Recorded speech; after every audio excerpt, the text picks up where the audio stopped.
All right, good morning, everyone. And thank you all for coming out on this beautiful, brisk morning here in the city of Atlanta. And I welcome you to Salem Bible Church here, where I have worshiped quite a few times over the past few years. And I'm actually a neighbor to this church. So thank you, Dr. Joseph, for having us here. And of course, to your father and the legendary Jasper Williams and the whole team here at Salem. Thank you for having us here.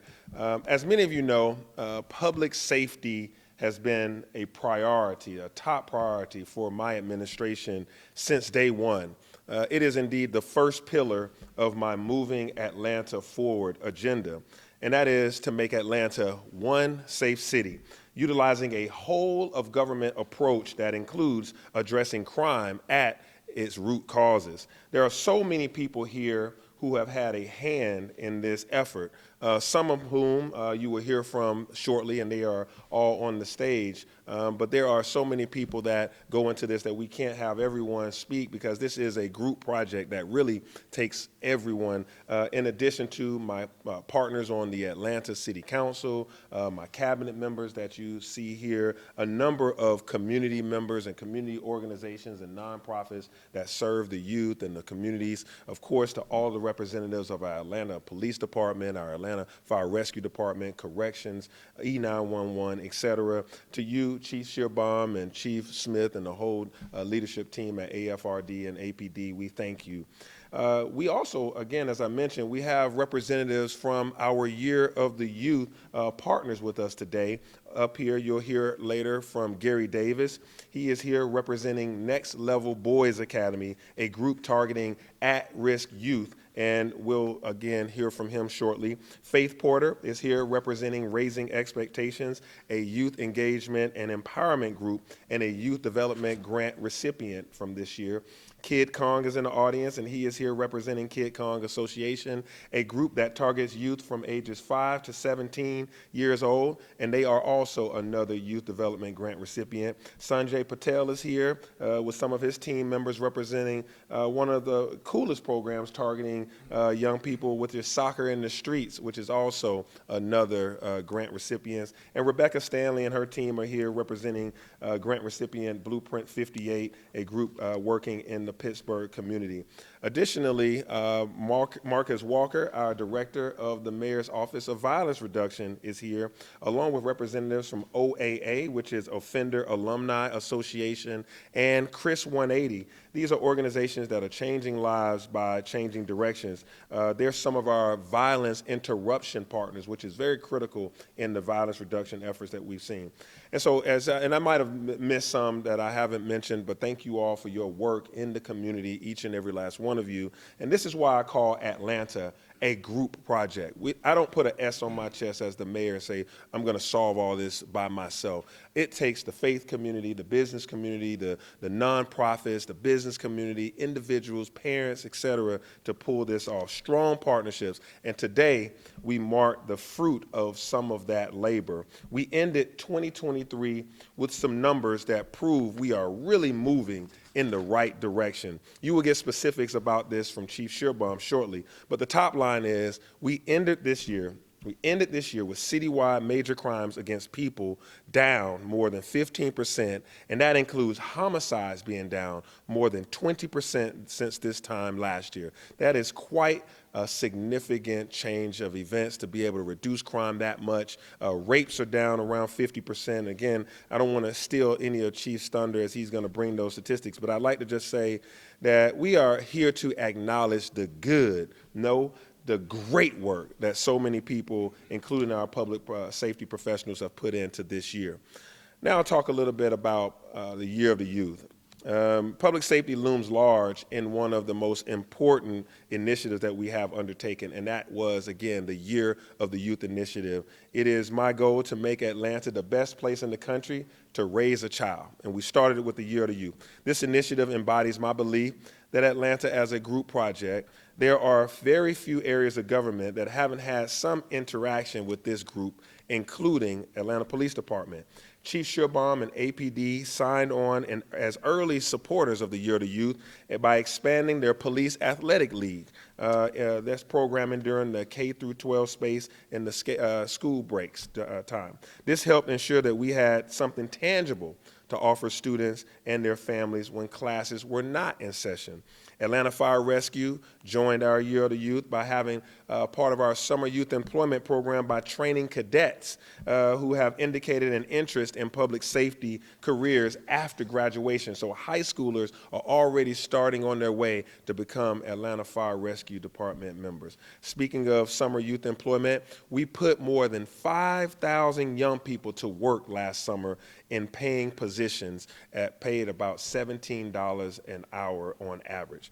And we have partnered with more than 100 community organizations to promote programs such as our Safe Spaces partnerships that also serve to keep our young people safe and busy during school breaks. We believe that delivering entertaining and worthy programming to young Atlantans can help provide outlets that nurture and support them and keep them out of harm's way, whether they're participating in our programs or they are adjacent to someone who is participating. And so there are a number of people here today, again, that we can thank for helping us reduce crime citywide, and we are standing in Zone 1, so we thank the leadership and the whole team, all of the members of Zone 1. I live in Zone 1, so I thank you for my family, and I also thank you for all the residents that are here. An important player in all of this, again, is our Chief Schierbaum, who we'll hear from now. Chief, come and talk about our crime in Atlanta. Thank you, Mayor. Good morning, everyone. I want to again welcome you all here today, members of the press, the community, and our partners that also share in this success that we're honoring today. And Pastor, we appreciate you opening the doors for us. And we're not here just because the rent's cheap. We're here because the community has an important role anytime we succeed in safety in our city. And so it's good to be here with our faith partners. The mayor mentioned numbers, and why we're here to talk about percent signs and a number being lower than it was last year. We're very mindful that anytime someone is a victim of a crime, a family is impacted. Individuals, citizens of our city, visitors of our city are impacted. So we're blessed to see the reductions that we have seen over the last year. Homicides, which are down 21% in our city. Shooting incidents are down 18%, and the number of people that were shot down 23%. By making sure that we're removing guns from our streets, going after the gangs members and the drug dealers that are pulling the triggers on those guns. Those reductions were seen in the area of robbery, in burglary, and in car break-ins. Car break-ins has historically led this city as the crime category that most citizens will know crime. And that was reduced this year, Mayor, because of the great work of the men and women to our left that is wearing the uniform of the Atlanta Police Department, our civilian partners, and our partners in that area. You know, this isn't an end, this is a beginning. We're going to continue to fight crime. And I'm very fortunate that every day that we fight crime, we're doing it in partnership with our mayor. Because this is a mayor who has made public safety a cornerstone of his administration, and it's just not a talking point. We meet with our mayor at least 5 times a week to see what does the city's safety look like, what strategies are underway, and then what do we need to be effective as a police department. So, Mayor, I thank you for that. I thank you for activating all of your city government. Thank you for bringing on strong partners to allow us to be not in this fight alone for our city. The men and women of the police department, I just want to tell you how proud I am of you, because we have asked a lot of you this year. We have called you to go to 12-hour shifts time and time again to protect the First Amendment on Peachtree Street, every street of this city. We've called upon you to keep the Public Safety Training Center going. We've called upon you to protect the Peachtree Road Race, the Pride Parade, the Dragon Con Parade. If you're going to come and celebrate in Atlanta, they're going to do it right here, Mayor. And you all have protected that time and time again, and you've reduced crime. This past year, ladies and gentlemen of the police department, you've taken 3,197 guns off this street, out of the hands of people that should not have them. This past year, thank you. This past year, you have charged 140 documented gang members with the gang charge over 560 times, taking those individuals off our streets and out of our parks that are causing risk to this city. Every fifth day of this year, you shut down a drug dealing operation in this city, meaning every 5th day this department was going through a door that on the other side of that door was an armed drug dealer that was poisoning a neighborhood and eroding the safety of that community, and I'm proud of you for that. Over 700,000 times you brought compassion and courage and commitment to a citizen or visitor of this city, and I'm proud of you for that. And we would not be standing here today, Mayor, on this podium if it were not for the men and women of the Atlanta Police Department fighting hard for this city. And thank you for the raises.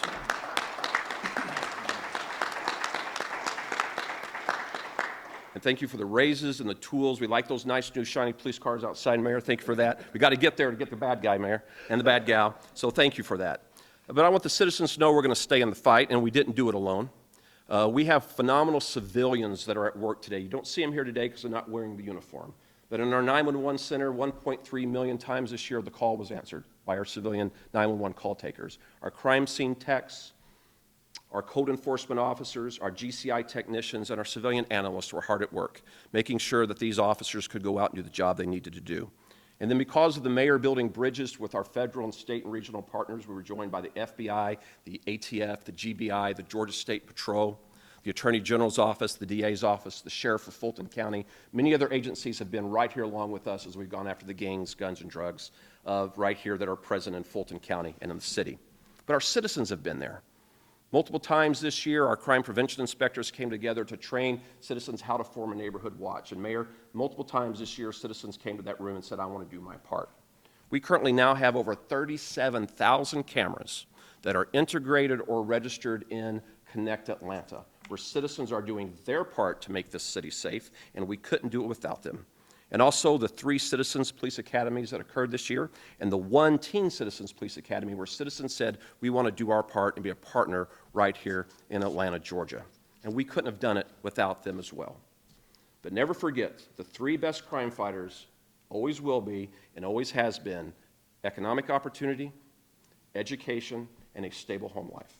And for us to be where the mayor wants us to be and go, we have to be in those spaces so your police department can go help the fire department put out fires, and we don't need us going to all the calls all the time. And Chief Smith, I appreciate you always being there with us. And so, Pastor, we appreciate what you've done, visiting our precincts, allowing us to demonstrate our partnership by holding roll calls right here at this very facility, but for the 3 things that you do to fight crime right here in Atlanta. And it is my privilege to turn the podium over to you this morning to speak to the group today, sir. All right, thank you. Thank you to our mayor and to our chief. When we were asked about hosting this particular press conference here and what it was about, the answer was yes before Ms. Shata Spikes even finished. So we're very blessed to have this on today and to celebrate with you as a partner in this community. This particular edifice that you all are here or that you're sitting within was constructed in 1970.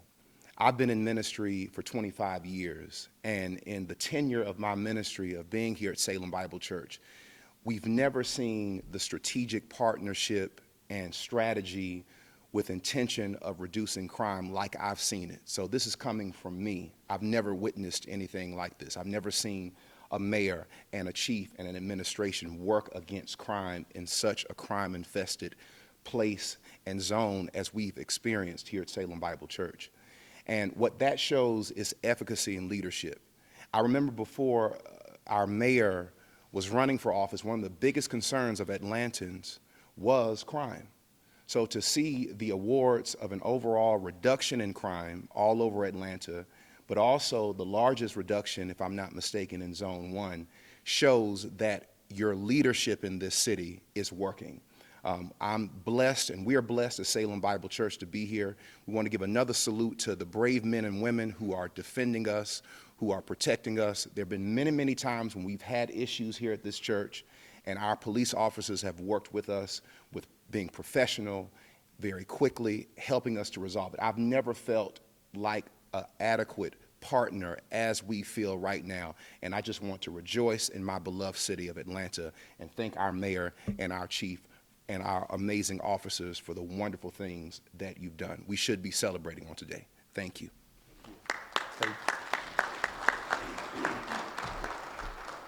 Good morning, everyone.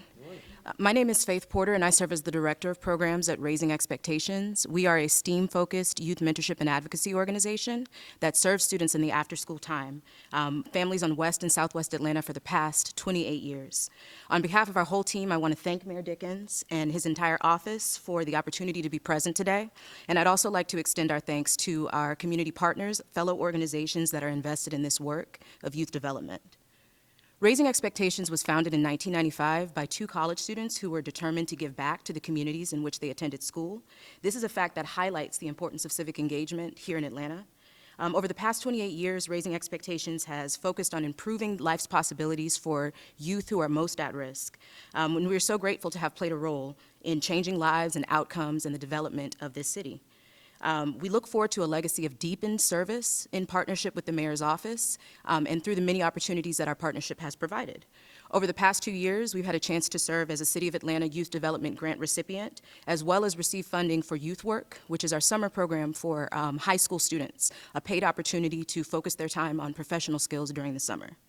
We're so thankful for the city's commitment to partnership with organizations such as RE, which illustrates a mutual commitment to equity and to supporting the legacy of historic residents of the City of Atlanta, even as our city continues to grow and develop.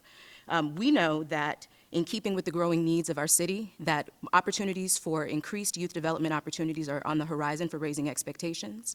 We urge you to keep tuned in with us and to join us in the work of dealing in possibilities.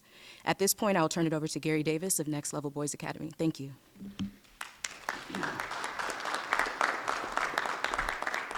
Good morning. There's an African proverb that reads, "A child who is not embraced by the village will burn it down to feel its warmth." And we all know that Atlanta was one of those cities that has a number of displaced, devalued, desperate young men who was willing to do anything to feel empowered, risk it all just to get that form of control. Where Next Level Boys Academy, we were able to identify that and saw that need is why we put in place, a safe space for a young man to get life skills, social skills, conflict resolution, anger management, job readiness, create opportunities, create value for them in their lives. We're thankful for Mayor Dickens and his team for creating a space for us here in Atlanta. We were able to impact more than 100 young men and their families in the time that we've been here. And because of that, we've actually changed the name from Next Level Boys Academy to Next Level Empowerment Center, because what we've learned in that short period of time that not only these young men need support, but the entire family do. So we're providing services to the entire family and here at Next Level Empowerment Center now. And we're thankful for the great work that my team is doing. We're thankful for the mayor and his staff for giving us this opportunity. And as he always says, it's a group project. And many of us would say, well, we need to do more. We still have this.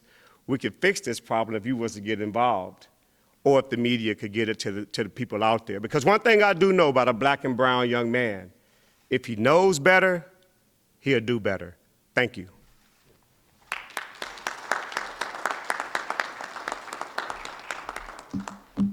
Good morning, everyone. I'm Lorenzo Lewis. I'm the program manager of Cure Violence for Zone 4 with Chris 180. And in partnership with the City of Atlanta Mayor's Office of Violence Reduction, Cure Violence of both the Offender Alumni Association in Zone 1 and Chris 180 in Zones 3 and 4 are continually mediating and interrupting instances of violence. Using the Cure Violence model, we're actively reducing shootings and interpersonal conflicts through our violence interrupters, while addressing disparities through our outreach workers that often leaves folks vulnerable to being a victim of violence, a driver of violence, or both. So far, OAA has conducted over 20 interruptions that were resolved and resulted in no retaliations or deaths. Simultaneously, Chris 180 has conducted over 50 interruptions that are mostly resolved, with some requiring frequent follow-ups to ensure an instance of violence doesn't take place. Interruptions are an integral part of our program, and it centers sustained peace. Our non-policing, non-punitive, forest-biased, community-driven approach has so far resulted in over 1,700 people being served through OAA and Chris 180 combined. Now, from providing hygiene kits to sponsoring sporting events, providing meals, conducting groups, mentorship, linking families and individuals to legal, housing, and mental health resources, we address the sources of violence by meeting the needs of the people as best we can, and by teaching our youth how to de-escalate volatile situations. The needs of the communities we serve are pervasive in our lives, and as we lower the risk of violence and facilitate community healing, we acknowledge that amazing work is being done and that we have a long, long way to go. We must listen to those impacted the most by violence and meet the needs of the people, because for many, violence is directly tied to economic plight. OAA and Chris 180 is dedicated to actualizing a safer, more prosperous Atlanta for our youth and families, and we're grateful to our various community partners who lend resources and their time to our goal of keeping more of our youth alive. We're grateful to our partners as well, whether hospital-based or church-based, who lend efforts, and together we will do this in solidarity and in service. Thank you. I'll turn it back over to Chief. Oh, that's right. Yeah. So your police department protects you in a number of ways, but our largest division is our Field Operations Division that divides the city up in 6 geographic areas, Zone 1 through 6. It's good to see some of the neighbors and residents of Zone 1 that are here today. And so each year we recognize the men and women of one of those zones that reduced crime the most over the previous year. And we are here at Salem Baptist because they are the one that helped Bible to help us here to show the partnership, but we're in Zone 1 because this year it is my distinct honor to announce that Zone 1, the officers and the leadership of this great zone, have reduced crime by 9% over this time last year, and they will receive the 2023 Crime Reduction Award, Mayor, for the City of Atlanta. Come on up, Major Mormon. Can we have all the officers from the zone come up? Yeah, can Major Mormon and all the officers from Zone 1, come on up. If you're a Zone 1 officer, Come on up, Zone 1. Major, congratulations. Carl, congratulations. What I got? Yes, sir. Now, I went to Mays, and Mormon went to Doug High, but today he's a winner. Thank you all for your leadership, Chief.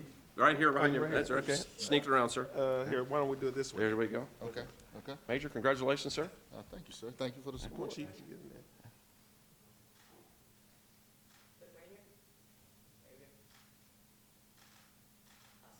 Pastor, you want to make sure you're in the photo? Come up too. Yeah, come on up and around. I know, they're too tall, I'm sorry. What's Censor's tall?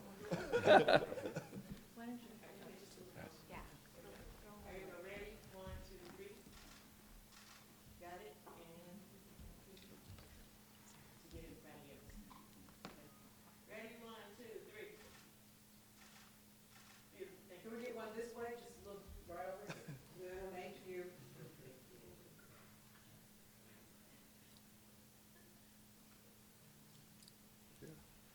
Congratulations. Congratulations.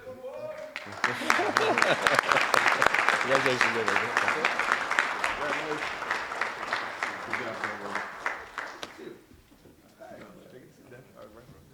Good job. Even when the air conditioner's not going, I just try my Thank you all again, Zone 1, for your commitment and all the work that you've done. And thank you to all of our zones and to all of our brave men and women of the Atlanta Police Department and E911, as well as our Fire Rescue Department, Chief Smith, and to our corrections and everybody that has served to make sure that we have made Atlanta one safe city. Be remiss, we mentioned a lot of organizations, also the Atlanta Police Foundation and the At Promise Centers played a huge role in making sure that we reduced youth-related crime, and some of these organizations work out of the At Promise Center, including Chris 180 and Raising Expectations has an office there as well. So now I'll take questions from the media or anyone regarding our public safety. All right. Chidi?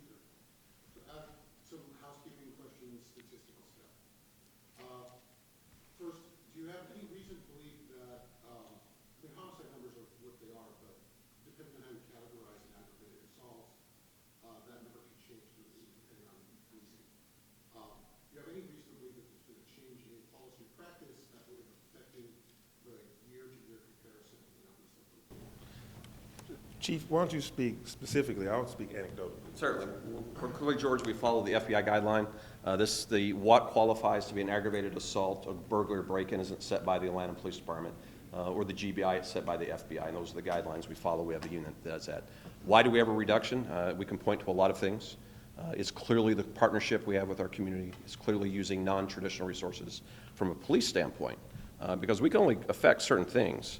If you're a gang member in this city, if you're running a drug dealing operation, you're moving guns, you're robbing people, you should expect to meet your police department. And so this last year, we refocused on bringing more analysts on. We refocused how the department was structured to be able to deploy resources more quickly. And we went to the places and after the people that we know pose the greatest risk to the safety of a community.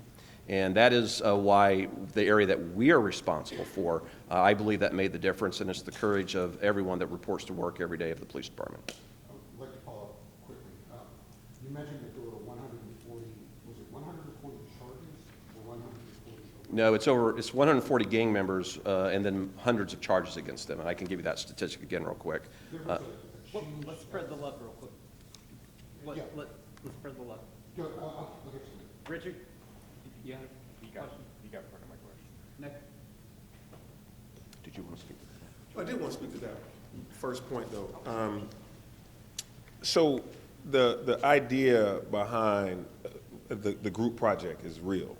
And so when you, as Chief mentioned, year over year, you think about there were some individuals that had aggravated assaults that ended up not into a homicide, meaning they might have been shot and they just didn't die. The group project includes grading. It includes 911 operators that answer the phone quickly, dispatch help. The AFRD may be the first responder on the scene. So that whole, there were incidents that were violence that did not lead to death. So the homicide numbers also include the fact that fewer people were shot this year than last year. So 2023 numbers of shootings were down, but also those did not result in death because of faster response time with 911, better ability to get people to the care that they needed. That's on the medical side and on the response side. The other thing about the group project is, as you've heard, violence interrupters were out on the scenes helping to break up certain things, and retaliations were down. Then all these youth activities, people were busy. These folks were busy helping young folks stay busy, so fewer and fewer conflicts and issues arose, and on and on and on. So I think that while we are seeing a reduction in crime, we also have to look at the root causes are now in the ethos that we're going to resolve these conflicts. We're going to be able to use conflict resolutions, de-escalation tactics. We got more cameras out there. And Chief, one statistic that you didn't mention today was about the closure rate on homicide. If you pull a gun, I said this last year, you pull a gun in this city and you shoot it, you will go to jail. Well, we got a close rate that shows that we are higher and higher and higher percentage of people that have assaulted, that have murdered someone are being found. Chief, you want to get that number? I do, and I should have took my glasses when they offered them to me, Mayor, because I could see my numbers. So this is important. So when a citizen of this city, a visitor, is a victim of crime, an entire family is impacted, the neighborhood is impacted. Because of the work of our homicide investigators and those that support them, the clearance rate for homicides that occurred in the city last year is 79%. That we've identified who the individual is, we've issued an arrest warrant, and the vast majority of them we have. And Chief Hampton, correct me if I'm wrong, the national average is 61%, is that correct? 61% national average. Your investigators, the people that support them, 79% clerk rate. And if you look at all the homicides, this department has been charged with solving an 86% clearance rate. That we have brought closures for families, and those others, we will get you. Last thing, yeah, we can clap for that. We can clap for fewer people being shot and killed. One other chart is, this is crime nationally. This chart is significant. Atlanta had the third highest drop in crime across the nation. The crime reductions that changes in total violent crime percentage by jurisdiction, and this is through the third quarter of last year. Statistics are going to be, taken for the rest of the year, but that was through September of last year. Atlanta was the third highest drop across the nation, and there's a lot of cities that are on the upside, and we're reducing crime, so we're the third highest drop, which is about how we did this group project. So I want to make sure that we take attention to that. We can email y'all that statistic because I want you to show it. Thank you. Chief, I have a question about specific crimes. You talked about some of the areas where crime has reduced in this past year. I'm curious to know if there are any specific types of crimes that you want to focus on in 2024 that maybe you're not seeing the drop that you wanted to see, or the numbers are spiking. Any specific Well, our priority will continue to be as a police department, the gangs, guns, and drugs, the most violent individuals, those key indicators that we'll be after. But if you look at the one that we saw the highest increase in, it was car thefts. Because we know about this time last year, a little earlier, a video went out from the upper Midwest of how to steal a Kia or a Hyundai using a USB port. And that became a national-wide problem, and Atlanta was not immune from that. So we want to continue to educate around that. Pastor, thank you. This was one of the locations we distributed clubs to citizens of the city who may drive a Kia. The mayor facilitated those contributions and brought Kia right here to the city to put the patch on for those vehicles free of charge. So we're going to continue to focus on that. It's important to remember that prevention is probably the best way to prevent a property crime. And so where we did see our increases around property crime, we're going to continue to educate in those areas and make sure we get those individuals that are breaking into cars, stealing cars, into the programs they need to be diverted out of that choice of a lifestyle or to be held accountable for it. Yes, ma'am. Yes, recruitment and retention efforts have been a challenge for some time, and of course, not just here, but, everywhere. And you all have repeated that theme for the last several years while addressing these crimes. Where do those efforts stand, and then how will they tie into your ongoing crime reduction efforts? So we are very fortunate. We will have those numbers finalized shortly. We saw a reduction in our resignations and retirements from the department this past year, and we saw an increase in the number of individuals hired. We are still hiring. This is for everybody. If you've wondered, am I going to make a difference today? You can make a difference by working with the Atlanta Police Department. And our 911 center, crime scene tech, analysts, men and women in uniform, this is a way that you never have to go home saying, did I make a difference today? Where it's the end of the day of the week. So we are hiring. We're going to continue to aggressively hire. We're going to be hosting the College Football Championship this time next year, right here in Atlanta. World Cup is coming in 2 more years. So we're going to be hiring to be able to do that. But even with the number of officer vacancies that we have, look what the men and women of the Atlanta Police Department did. And look what we did in partnership with the community and our other partners. So we will never allow the fact that we're going to hire more, need to hire, to be an excuse that we can't work harder, and that we certainly can't work smarter for the citizens of our city. Mayor, these are some of the data points, but if you talk to people, and I'm sure you have as well, there's sometimes a difference between the reality of crime and the perception of crime. A lot of people still feel like things are maybe potentially more dangerous than they actually are. How hard is it for you to kind of change that narrative and convince people that we are trending in the right direction? Now, I really sincerely appreciate that question, because we know that perception usually trails reality in a number of places, particularly around crime. We want people to know that it is the intention of this mayor, this police department, and all of these nonprofits and clergy and everyone is to make sure that this is a safe city. And we've succeeded in moving that needle forward. We want people to see through the media, through the casual conversations that people are going to have, that things are getting better. And when we all chip in, that things are going to continue to get better and better. When everyone says Atlanta's on fire and everything is crazy and nobody's, and it's crime-ridden, then that actually becomes a reality. How a man thinketh, that's how it becomes. And so what we want to do is make sure that you know the true stats, the true facts. There are people across the country that want that number. There are some folks up here right now that would not do this press conference, right? I'm here doing it because I want you to know that in Atlanta, that this is the third, this is group project benefit.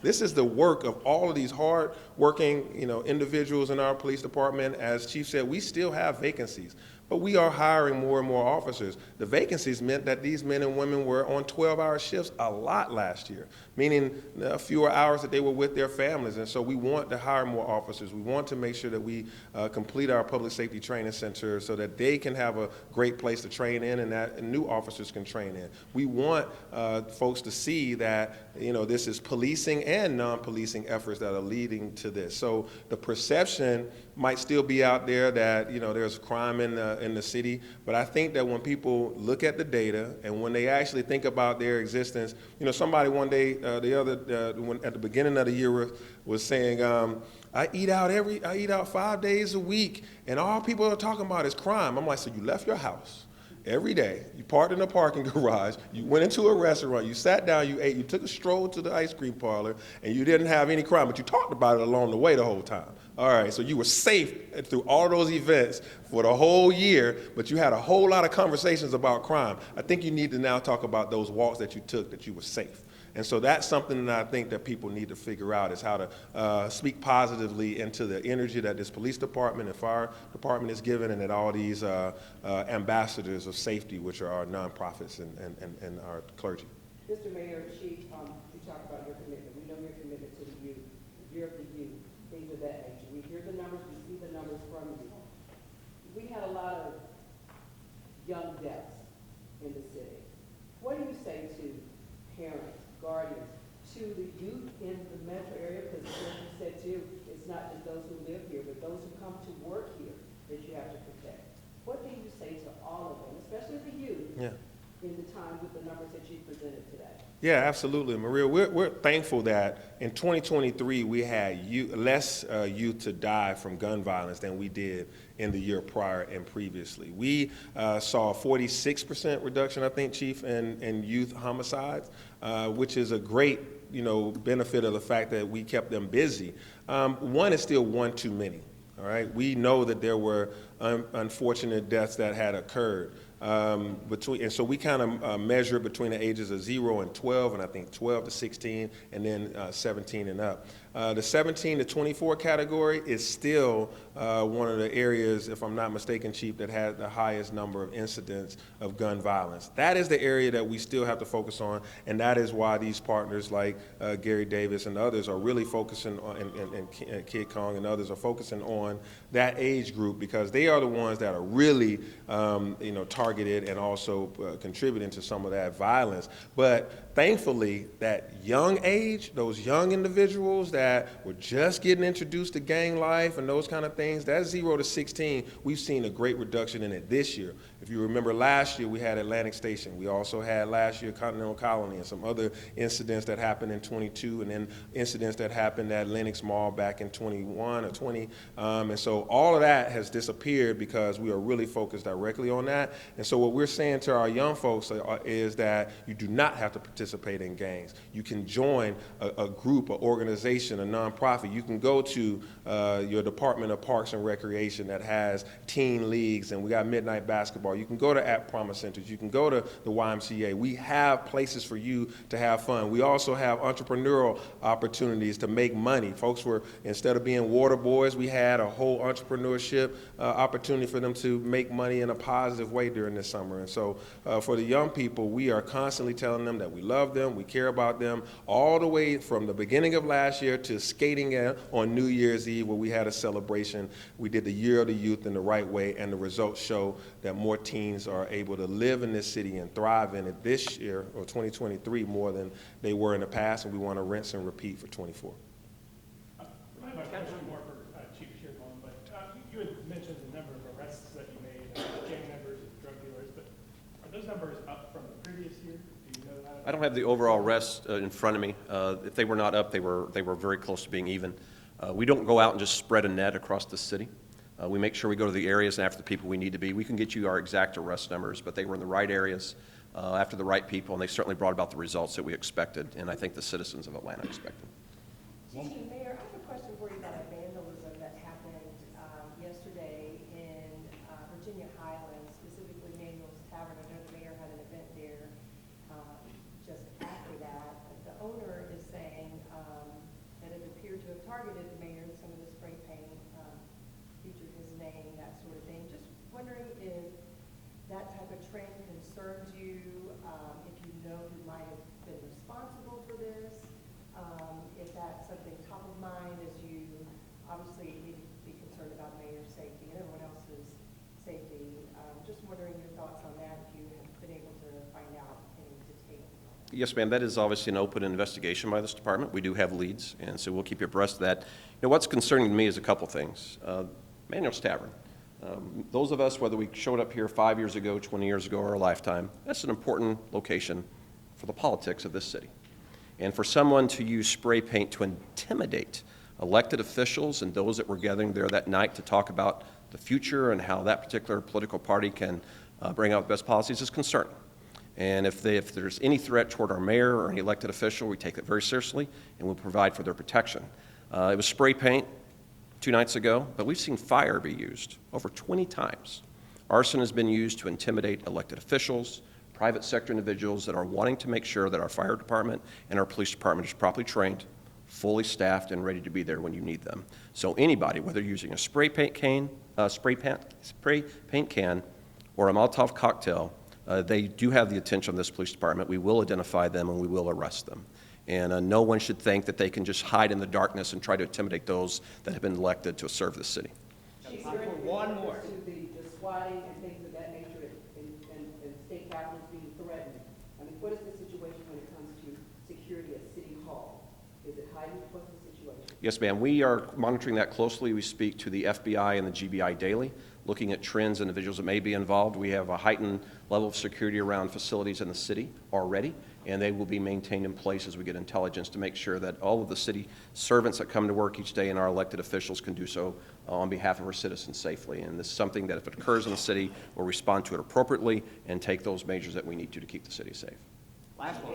Any thought that the Manuals Tavern dealt with opponents of the public safety training facility? I think it's highly likely, ma'am. When we look at what has occurred, where the threats appear, what messages are left, it likely is. And that's concerning because individuals are trying, a very small group of individuals, ma'am, that's what's important to remember, is trying to impact a city of 500,000 people that just lay their heads here at night, much less the many that come here to recreate, to worship, that come here to have a good time. We have 50,000 young people in the city right now celebrating a religious conference downtown. We're a destination city, and that a handful should try to use vandalism, intimidation, and property destruction to say that the residents here should be less safe because their fire department's not ready or the police department's not ready is unconscionable. We will not allow it to happen, and we will make sure that we continue to stand in the gap for the citizens of this city. Intimidation will not win out over a vibrant, safe city. Thank you. All right.